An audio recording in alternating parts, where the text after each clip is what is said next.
नमस्कार विद्यार्थियों, मैं Anil Kumar Saini, assistant professor government law college Churu.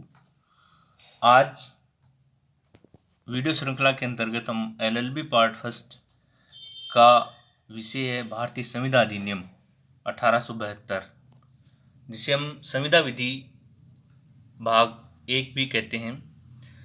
ये एक ऐसा विषय है जो प्रतियोगिता परीक्षाओं में बहुत ही महत्वपूर्ण स्थान रखता है तथा जो भी लॉ से संबंधित प्रतियोगिता परीक्षाएं होती हैं उनमें सभी में यह भागीदारी निभाता है। आज हम इस वीडियो में प्रस्ताव के बारे में पढ़ेंगे। पिछले वीडियो में हमने संविदा विधि में जो परिभाषाएं आती हैं धारा 1 और 2 के अंतर्गत जितनी भी परिभाषाएं आती हैं उन परिभाषाओं के बारे में विचार किया था। आज हम प्रस्ताव के बारे में विस्तार से अपन चर्चा करेंगे। सबसे पहले आता है प्रस्ताव होता क्या है, किसे कहते हैं प्रस्ताव। प्रस्ताव की परिभाषा, प्रस्ताव को हम प्रस्तावना भी कहते हैं, यानी प्रपोजल। भारतीय संविदा अधिनियम 1872 की धारा 2A के अनुसार, यानी 2 का क्लोज A ये कहता है कि जब कोई व्यक्ति किसी बात को करने या करने से प्रवृत्त रहने की अपनी रजामंदी, तो इसमें सबसे महत्वपूर्ण बात क्या है कि जो पक्षकार होंगे, जब कोई व्यक्ति किसी बात को करने या करने से प्रवृत्त रहने की अपनी रजामंदी किसी अन्य को, यानी एक व्यक्ति द्वारा दूसरे व्यक्ति को कोई बात करने, कोई कार्य करने या करने से प्रवृत्त रहने की अपनी रजामंदी यानी अपनी सहमति, वह किसी दूसरे व्यक्ति को, अन्य व्यक्ति को इस दृष्टि से संज्ञापित करता है कि ऐसे कार्य या प्रवृत्ति के प्रति उस अन्य की अनुमति प्राप्त करे, तब ये कहा जाता है कि प्रस्तावना की गई है। यानी कि कोई व्यक्ति है, एक व्यक्ति है, वह किसी दूसरे व्यक्ति को अपनी सहमति देता है या अपनी रजामंदी देता है और ये इस प्रकार से अपनी रजामंदी दूसरे व्यक्ति को संज्ञापित करता है, यानी दूसरे व्यक्ति को इस प्रकार से देता है कि वह दूसरे व्यक्ति से उस कार्य या उस प्रवृत्ति के प्रति अपनी सहमति प्राप्त कर सके। तो जैसे अपन इसका एक उदाहरण देखेंगे, उस उदाहरण से अपन पूर्ण रूप से अपन इस प्रस्ताव की जो परिभाषा है उसको अपन समझ सकते हैं। जैसे कि एक व्यक्ति है, अपनी मोटरसाइकिल वो बेचना चाहता है, तो दूसरे व्यक्ति को वो कहता है कि वह इस मोटरसाइकिल को 15,000 रुपये में बेचेगा। तो वो दूसरे व्यक्ति के पास में इस प्रकार से बेचता है कि इसकी जो वाजिब रेट है वो रेट दूसरा व्यक्ति उसके लिए अपनी सहमति प्रदान करे और दूसरे व्यक्ति को वो ये कहे कि ठीक है, मैं इसको 15,000 रुपये में इस मोटरसाइकिल को ले लूँगा। तो अपनी मोटरसाइकिल को इस प्रकार से प्रदर्शित करता है कि जैसे मान लो कि वो मोटरसाइकिल 20,000 रुपये की, लेकिन वो ये कहता है कि नहीं, मैं 15,000 रुपये में इस मोटरसाइकिल को बेचना चाहता हूँ। तो दूसरा व्यक्ति उसको ये सोच कर कि इसकी रेट है वो वाजिब है या इस रेट में मैं इसको खरीद लूँगा। तो पहला व्यक्ति कोई कार्य करने या करने की अपनी जो नहीं करने की तो वो रजामंदी है वो दूसरे व्यक्ति को दे देता है, तो दूसरा व्यक्ति उसको अपनी अनुमति प्रदान कर देता है। तो ये पहला व्यक्ति जब कोई बात कहता है दूसरे व्यक्ति को, तो वो चीज क्या कहलाती है, प्रस्तावना कहलाती है। अब आता है इसमें प्रस्तावना के आवश्यक तत्व, एसेंशियल एलिमेंट ऑफ प्रपोजल। तो सबसे पहले जो इसका आवश्यक तत्व है वो है 2 पक्षकारों का होना। कोई भी प्रस्ताव जो किया जाएगा वह एक व्यक्ति यानी स्वयं व्यक्ति अपने आप से प्रस्ताव नहीं कर सकता। तो सबसे पहला इसका आवश्यक तत्व है कि 2 पक्षकारों का होना आवश्यक है इसमें, यानी 2 पक्षकारों का होना आवश्यक है ताकि एक पक्षकार दूसरे पक्षकार के सम्मुख अपनी रजामंदी या इच्छा प्रकट कर सके। यानी एक व्यक्ति है वो दूसरे व्यक्ति के आगे अपनी इच्छा बता सके या अपनी रजामंदी उसको दे सके कि वह ये कार्य करेगा या ये कार्य नहीं करेगा। पक्षकारों में व्यक्ति होना आवश्यक है। साथ में जो पक्षकार होंगे वो कौन होंगे, व्यक्ति होंगे। यानी व्यक्ति के अंतर्गत कौन क्या चीजें आएगी, प्राकृतिक व्यक्ति और कृत्रिम व्यक्ति या विधि व्यक्ति दोनों इसमें सम्मिलित होते हैं। यानी कि प्राकृतिक व्यक्ति कौन है, नेचुरल जो पर्सन है वो होगा कि जो जीवित व्यक्ति हो वो व्यक्ति प्राकृतिक व्यक्ति होगा। कृत्रिम व्यक्ति है जो कि जीवित नहीं हो, या उसमें कोई विधिक व्यक्ति भी कह सकते हैं, जैसे कि कंपनी है जो कि विधिक व्यक्ति है। वो दोनों ही यानी प्रस्तावना में पक्षकार हो सकते हैं, यानी जीवित व्यक्ति भी हो सकता है और जो विधि व्यक्ति है वो भी पक्षकार हो सकता है। तो ये इसका पहला आवश्यक तत्व था कि प्रस्ताव में 2 पक्षकारों का होना आवश्यक है। दूसरा जो इसका आवश्यक तत्व है वो है प्रस्ताव किसी कार्य को करने या करने से प्रवृत्त है, यानी न करने के आशय से होना चाहिए। कोई भी जो प्रस्ताव किया जाएगा वो इस प्रकार से किया जाएगा कि या तो वह कोई कार्य करेगा या वह उस कार्य को नहीं करेगा। इसलिए प्रस्ताव कोई कार्य को करने के लिए या नहीं करने के लिए होना चाहिए, यानी कि प्रत्येक प्रस्ताव के लिए उद्देश्य होना चाहिए, यानी उसका ऑब्जेक्ट होना चाहिए कि क्या है, किस लिए वो कर रहा है। जैसे मान लिया कि हमने उदाहरण देखा था कि कोई व्यक्ति है वो अपनी मोटरसाइकिल बेचना चाहता है, तो उसका उद्देश्य क्या है, वह अपनी मोटरसाइकिल को बेचना चाहता है। तो प्रस्ताव क्या होगा उसमें कि वह इस मोटरसाइकिल को इतने रुपए में बेचेगा, जो कि किसी कार्य को करने या न करने का हो सकता है। कार्य ऐसा होना चाहिए जो कि अधिनियम में शून्य या अवैध नहीं बताया गया, यानी कुछ जो कार्य होते हैं वो अधिनियम में जिन्हें शून्य या अवैध बताया गया है, जैसे मान लो कि तस्करी से संबंधित या कोई इलीगल कार्य है, उसके लिए प्रस्ताव नहीं किया जाता है, नहीं किया जा सकता है, और ऐसा प्रस्ताव है वो वैध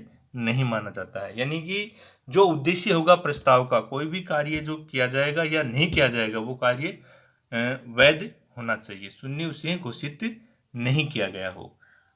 नेक्स्ट जो इसका आवश्यक तत्व है वो है प्रस्ताव किसी अन्य व्यक्ति की सम्मति प्राप्त करने के उद्देश्य से होना चाहिए, यानी कि जो प्रस्ताव किया जाता है किसी व्यक्ति को, उसका जो आशय होगा या उसका जो उद्देश्य होगा वो होगा कि दूसरा व्यक्ति है वो अपनी सम्मति उसको प्रदान करे। यानी प्रस्ताव किसी कार्य को करने या करने से प्रवृत्त रहने की कोई बात किसी अन्य व्यक्ति को इस आशय से बताए कि उस कार्य को करने या करने से प्रवृत्त रहने की अनुमति उस व्यक्ति से प्राप्त करे। यदि ऐसा आशय नहीं होता है तो ऐसा कथन या वचन है वो करार का रूप नहीं ले सकता। यानी कि ये नहीं कि कोई व्यक्ति अपने आप ही मन मन में कह रहा है कि ठीक है मेरे को मोटरसाइकिल बेचनी है या ये कार्य नहीं करना है या ये कार्य करना है, तो उसे दूसरे व्यक्ति को बताना होगा। यानी दूसरा व्यक्ति है वो उसको अपने संज्ञान में लेगा और फिर उसकी वो सहमति प्रदान करेगा, तभी वो प्रस्ताव है वो वैध माना जाएगा। यानी कि उसमें जो उद्देश्य है वो है कि दूसरे व्यक्ति के सम्मुख कोई बात कही जाएगी कि ये कार्य किया जाएगा या ये कार्य नहीं किया जाएगा, तभी वह प्रस्ताव वैध माना जाएगा। अन्यथा ऐसा जो प्रस्ताव है वो करार का रूप नहीं ले सकता है। अगला जो इसका आवश्यक तत्व है वो है प्रस्ताव का उद्देश्य विधिक संबंध सर्जित करने का होना चाहिए। अब यहाँ पर बात आती है कि विधिक संबंध क्या होते हैं। विधिक संबंध की यानी कि ऐसा कोई संबंध बनाया जाना, अगर उसका उल्लंघन होता है तो उसे न्यायालय द्वारा उसको परिवर्तनीय बनाया जा सके। यानी जो प्रस्ताव किया जाएगा उस प्रस्ताव का उद्देश्य है वो विधिक संबंध सर्जित करने का होना चाहिए। कि ये नहीं है कि जैसे मान लो कि कोई व्यक्ति ये कहता है कि ठीक है मेरे को मोटरसाइकिल बेचनी है, लेकिन उसके मन में है ही नहीं कि अपने को मोटरसाइकिल देनी नहीं, अपने को इससे पैसा लेना है, तो आशय है वो विधिक संबंध सर्जित करने का होना चाहिए। वचनदाता या वचनग्रहीता के मध्य विधिक संबंध स्थापित करने का आशय न हो तो ऐसा करार वैध होते हैं।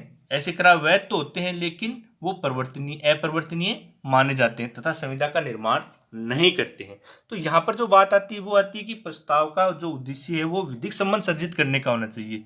तो हमने बताया जैसे पीछे अपने परिभाषा पढ़ी, उसमें ये देखा कि वचनदाता कौन होता है और वचनग्रहीता कौन होता है। जो व्यक्ति वचन देता है वह वचनदाता कहलाता है तथा जो व्यक्ति वचन ग्रहण करता है या उसकी स्वीकृति देता है वो वचनग्रहीता कहलाता है। तो उनके मध्य जो संबंध स्थापित करने का जो आशय है वो विधिक होना चाहिए। ऐसा अगर मान लो करार कर भी लिया जाता है तो वह वैध होता है, लेकिन उसको परिवर्तनीय नहीं कराया जा सकता है कि वो करार है वो अपरिवर्तनीय होते हैं तथा संविदा का निर्माण वो नहीं कर सकते।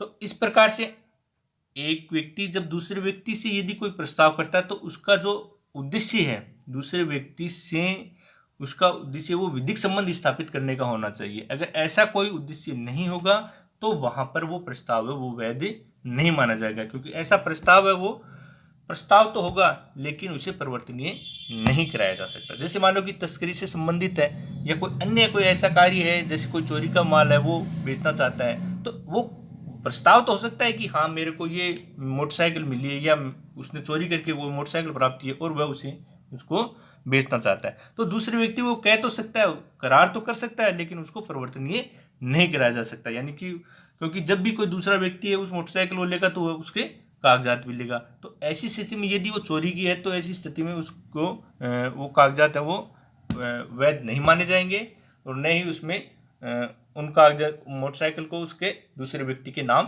करवाया जा सकता है। तो ऐसी स्थिति में वो करार तो होते हैं लेकिन वो परिवर्तनीय नहीं होते हैं और न ही वो संविदा का निर्माण कर सकते हैं। अगला जो इसका आवश्यक तत्व है वो है प्रस्ताव की शर्तें निश्चित होनी चाहिए, यानी प्रत्येक प्रस्ताव में शर्तों का निश्चित होना आवश्यक है।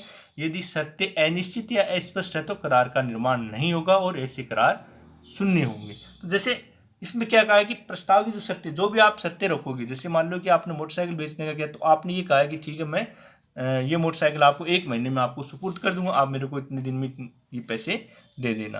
तो ऐसी जो भी शर्तें होंगी वो निश्चित होनी चाहिए। इसमें ये नहीं है, अनिश्चितता का मतलब क्या है कि शर्तें वो ऐसी शर्तें जिनका कोई अर्थ नहीं निकले हो, जो कि निश्चित नहीं हो। जैसे मान लो कि कोई व्यक्ति कहता है कि मैं अपनी मोटरसाइकिल आपको बेचना चाहता हूँ, 15,000 रुपये में बेचना चाहता हूँ और ये मोटरसाइकिल मैं आपको आगे सुपुर्द कर दूंगा या आपके कब्जे आप उस पर कब्जा कर सकते हैं या उसे आप अपने भौतिक रूप से आप उसको ले सकते हैं। तो इसमें अगर टाइम निर्धारित नहीं किया कि मैं ठीक है भविष्य में आपको ये मोटरसाइकिल दे दूंगा, लेकिन अब भविष्य का मतलब क्या है कि बाद में, तो उसमें अगर टाइम निर्धारित नहीं होगा, कोई निश्चितता नहीं होगी, तो ऐसे जो प्रस्ताव है वो प्रस्ताव वैध नहीं माने जाएंगे और न ही वो करार का निर्माण कर सकते हैं। और अगर करार कर भी लिया जाता है तो ऐसा करार है वो शून्य कहलाएगा। अंतिम जो इसकी जो आवश्यक शर्तें हैं वो है आपकी प्रस्ताव की सह सूचना आवश्यक है। सह सूचना का मतलब है कि एक पक्षकार द्वारा जब कोई प्रस्ताव किया जाता है, कोई बात कही जाती है, तो वह दूसरे व्यक्ति के ज्ञान में आनी चाहिए, यानी दूसरा व्यक्ति उसको सुनना चाहिए। प्रस्ताव की सह सूचना तब पूर्ण होती है जब प्रस्ताव उस व्यक्ति के ज्ञान में आ जाए जिसे वह की गई है। इस प्रकार किया गया प्रस्ताव वैध माना जाएगा। ये नहीं कि कोई व्यक्ति मन ही मन में कह रहा है कि मेरे को ये फला व्यक्ति को ये वस्तु बेचनी है या ये कार्य करना है, ये कार्य नहीं करना है। अगला जो व्यक्ति है उसके पास अगर कोई बात नहीं आती है तो ऐसी स्थिति में जो किया गया प्रस्ताव है वो वैध नहीं माना जाएगा। जब तक कोई भी बात कही जाती है वो दूसरे व्यक्ति के ज्ञान में नहीं आती है या दूसरा व्यक्ति उस बात को नहीं सुनता है कि वह कार्य करेगा या कार्य नहीं करेगा, तो ऐसी स्थिति में जो प्रस्ताव होगा वो वैध नहीं माना जाएगा। जैसे ही दूसरा व्यक्ति उसको सुनेगा तभी वह प्रस्ताव है वो वैध माना जाएगा। तो इस प्रकार हमने आज प्रस्ताव की परिभाषा और प्रस्ताव के आवश्यक तत्वों के बारे में पढ़ा है। आगे की जो वीडियो की श्रृंखला है उसमें अपन आगे प्रस्ताव के बारे में आगे जो इसका जो वाक्यापन अच्छी तरह से करेंगे।